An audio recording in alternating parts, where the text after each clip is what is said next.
Volkswagen è riuscita con questo ID Buzz a mantenere l'identità del Bulli degli anni 60 originari e a dargli una nuova forma e una nuova veste sicuramente più innovativa, completamente elettrico. E noi su Terzo Garage abbiamo la fortuna di potervelo far vedere, di poterlo anche guidare grazie a Matteo Martino, che saluto. Ciao Matteo. Ciao.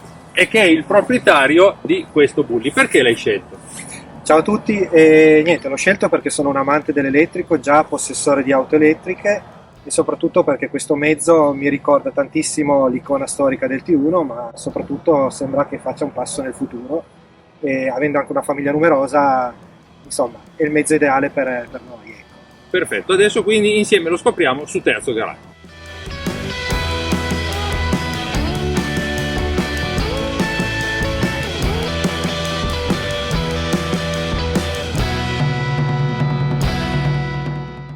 L'ID Buzz si caratterizza molto già dal frontale, con questi fari in matrix LED, poi una fascia luminosa che converge sul grande logo centrale e una calandra in basso veramente molto particolare che incornicia il radar. Il radar, tra l'altro, non solo serve per il cruise control adattivo, ma anche per, diciamo, regolare la frenata rigenerativa in base alle condizioni di traffico. Se l'auto si trova davanti a altri mezzi, allora la frenata rigenerativa sarà più importante, altrimenti no.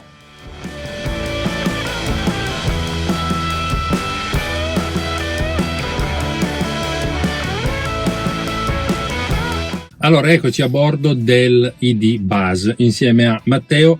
Non è che non si fidasse, semplicemente ho bisogno io di Matteo, così magari mi racconta anche qualcosa della macchina mentre stiamo andando. Qui abbiamo, lo vediamo con l'altra telecamerina probabilmente, il selettore del cambio automatico, messo su D ovviamente per partire. Intanto la prima sensazione è veramente quella di dominare la strada. Qui siamo altissimi, no? Assolutamente sì. La sensazione che ho, usandolo un po' adesso, sembra di guidare su una nuvola, è molto confortevole e ovviamente rimane un concetto di pulmino, però il comfort è di altissimo livello. E anche il comfort, io oserei dire visivo, che sembra una stupidaggine, ma questi interni chiari, la grande finestratura, quindi una grande luminosità, questo inserto simillegno, chiamiamolo, che caratterizza tutta la plancia, una plancia comunque, come dire, essenziale, non ricercata, cioè mi sembra che ci sia tutto quello che occorre, non mi sembra che qui siano stati inseriti degli elementi che stonano, e questa cosa qui, come dire, contribuisce al comfort di guida. Certo, assolutamente sì, ed è un comfort, è piacevole rimanere ore a guidare, è un ambiente rilassante.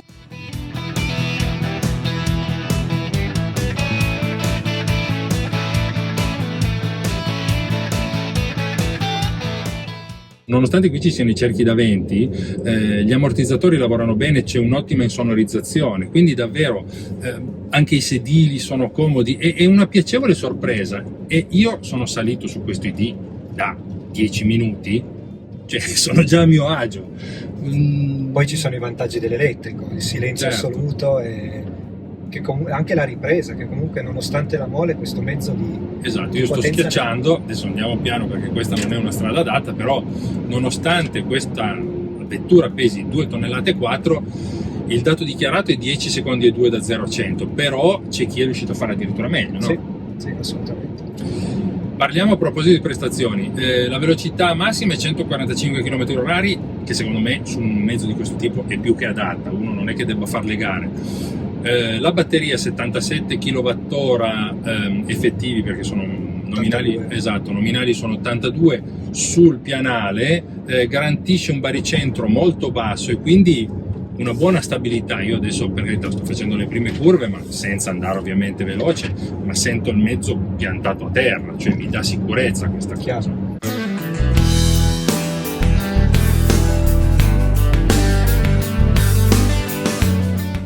Un'altra cosa non abbiamo ancora detto, il motore è un 150 kW, che vuol dire 204 cavalli, no? Sì.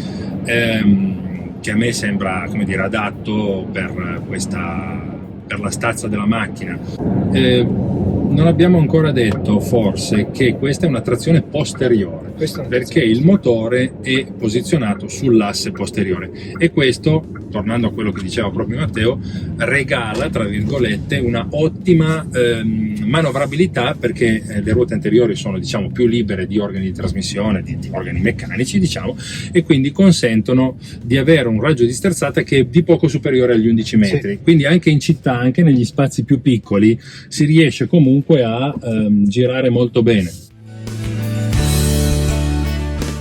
Vi ricordo che Terzo Garage è partner di Autoit.it, il nuovo portale di compravendita auto, nuove, usate e anche accessori. E c'è anche l'app, scaricatela e visitate il sito. Su questo allestimento, che è il Pro Plus, tra l'altro versione di lancio anche con altri accessori, diciamo, c'è l'apertura elettrica dei portelloni, davvero scenografica e anche molto utile. E lo spazio a bordo per chi viaggia dietro è davvero grande, davvero enorme. Abbiamo anche i tavolini qui sul retro, diciamo sullo schienale, una tasca per mettere magari il telefono, e poi un'altra cosa sicuramente importante è la possibilità di spostare in avanti le panchette posteriori, così ancora si guadagna spazio.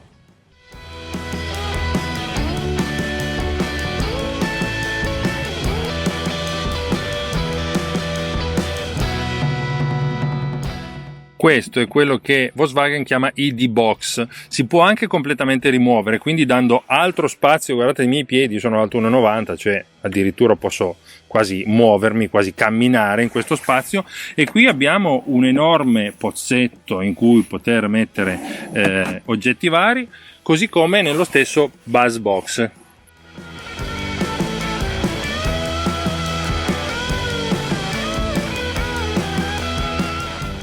Anche gli agganci Isofix per i seggiolini sono molto facili da raggiungere, sono annegati qua nello schienale, e come vedete infatti qui c'è il passeggino, il seggiolino già montato, e poi qui, come dicevamo prima, i tavolini oppure le tasche per andare a mettere lo smartphone oppure altri oggetti. Il fondo è completamente piatto, che è proprio una caratteristica delle auto elettriche. Qua sotto questo pianale c'è la batteria.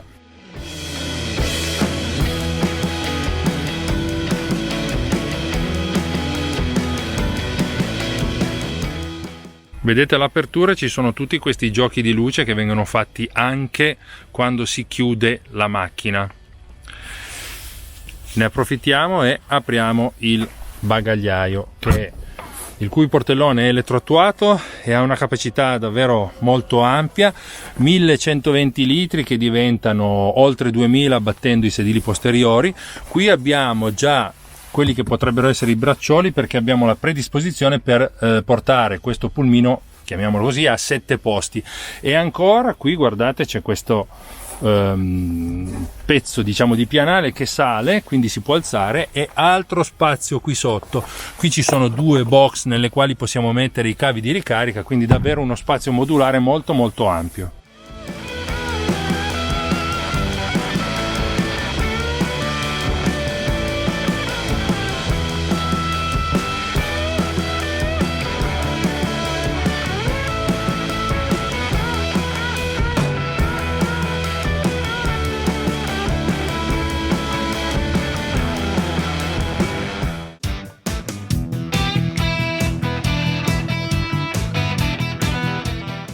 Autonomia dichiarata siamo intorno ai 420 km, che diventano circa 560 se si dovesse guidare solo in urbano, grazie ovviamente alla rigenerazione. A proposito, sempre utilizzando il selettore del cambio automatico, io posso mettere in brake. A questo punto lo noto subito, se lascio l'acceleratore da solo il buzz frena, è la modalità brake che aumenta la frenata rigenerativa del motore elettrico, quindi mi consente anche di recuperare più energia per la batteria. Assolutamente sì, diciamo che poi quando uno si abitua a questa modalità non ne può più fare a meno, anche perché nella stragrande maggioranza dei casi utilizza solamente più quello per frenare. Tornando invece, diciamo, ai vari elementi della plancia, qui abbiamo una strumentazione digitale per il cruscotto di 5 pollici e 3, che non stona, anzi secondo me va bene perché lascia ovviamente una grande visibilità davanti e propone le informazioni più importanti, diciamo. Poi abbiamo invece su questa versione, che è la Pro Plus ed è anche una versione di lancio più ricca, questo grande tablet, oserei dire orizzontale 12 pollici, con le impostazioni che si possono anche cambiare, si possono anche tra l'altro installare app in più. Assolutamente sì, si possono fare acquisti perché ha una SIM dedicata, Apple CarPlay ovviamente, e wireless, sì, assolutamente. Ha anche la possibilità, in questo momento non è stata attivata, di comandare tramite gesti, insomma, della mano, o altrimenti tramite assistente vocale.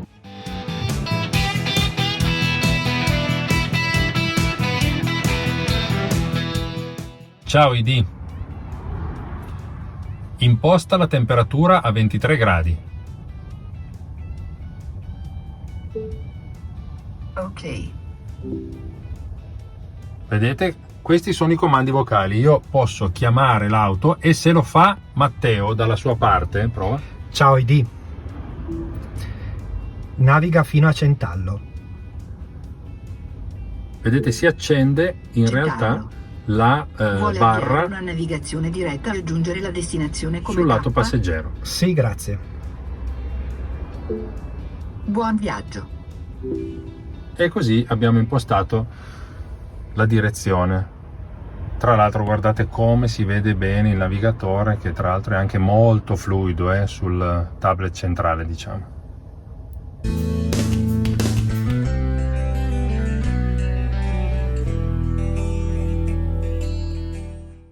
Tornando alle dotazioni, diciamo, qui abbiamo 2 prese USB-C per la ricarica, ce n'è un'altra qui che può alimentare una dashcam e in ogni portiera ce n'è un'altra, quindi abbiamo veramente un'abbondanza di port USB per ricaricare i cellulari un po' di tutti i passeggeri.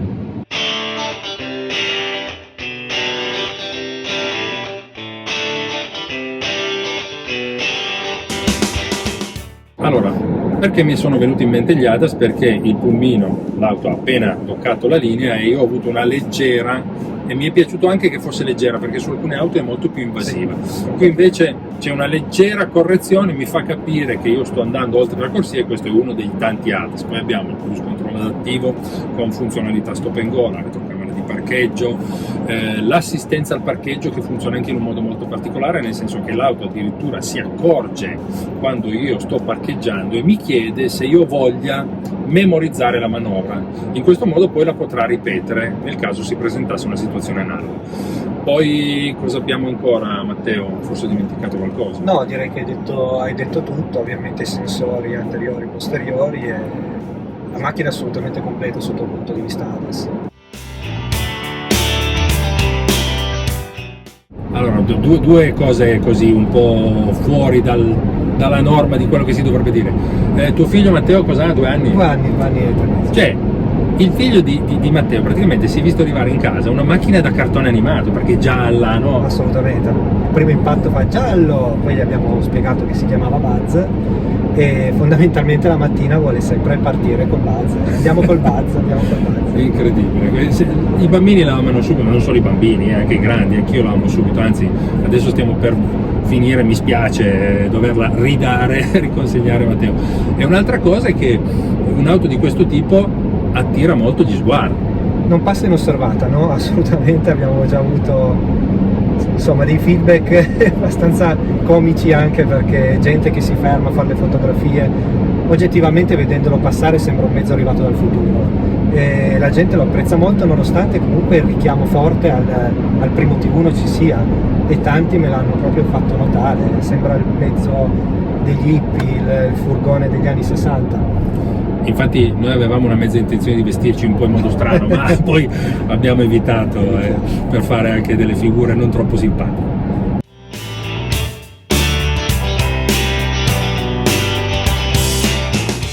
Io l'ho chiamato più volte pulmino e devo chiedergli scusa perché in realtà si guida proprio come una macchina. Ha un'impostazione da SUV con la seduta ancora più alta.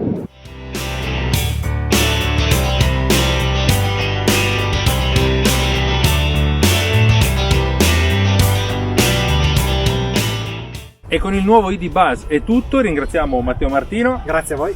Che ci ha permesso di scoprire questo mezzo fantastico e noi ci rivediamo al prossimo video. Buoni chilometri a tutti, ciao, alla prossima!